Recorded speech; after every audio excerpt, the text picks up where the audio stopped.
Thank you for your precious time. Okay. You are the most popular, most well-known congressman in Korea. And you have a Korean staff here and you have a popular support from your district, the Korean community.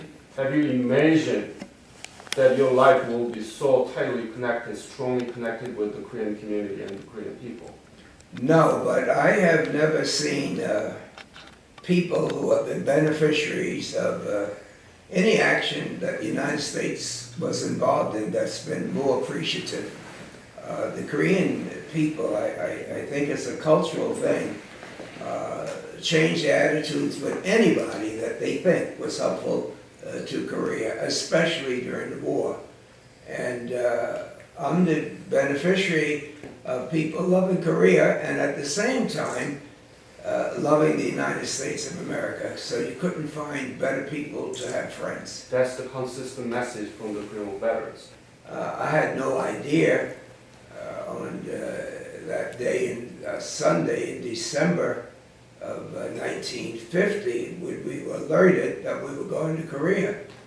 And I was glad to go because I wanted to get out of Fort Lewis, Washington. I had no idea where Korea was. You didn't know nothing about Korea? Nothing about Korea.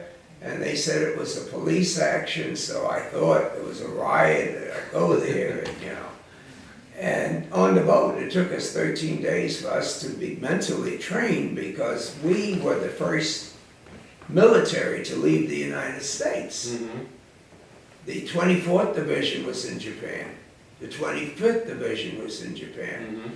And they had lost most all of South Korea.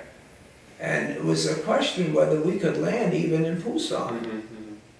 So we were trained, as a matter of fact, just before Korea, we had just come back from Hawaii. We invaded Hawaii with artillery and infantry, and it was a joint force.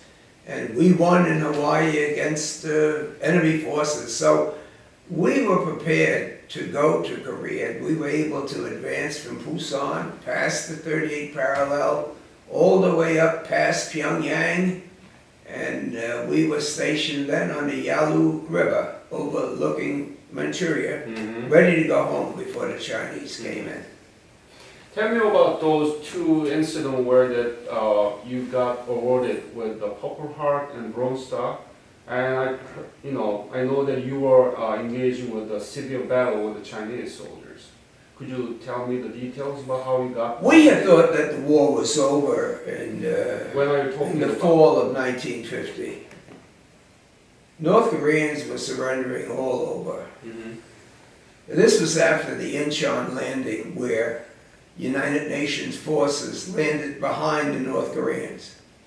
So you had us coming up from the south, and you had the international armed forces surrounding the North Koreans.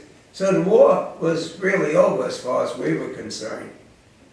There was a big dispute between General MacArthur and the President Truman. A lot of it had to do with whether or not we should continue to move it to China. But I don't understand, even as I talk with you, why we were unaware that tens of thousands of Chinese would be able to cross the Yalu River and completely surround my division and the 8th Army.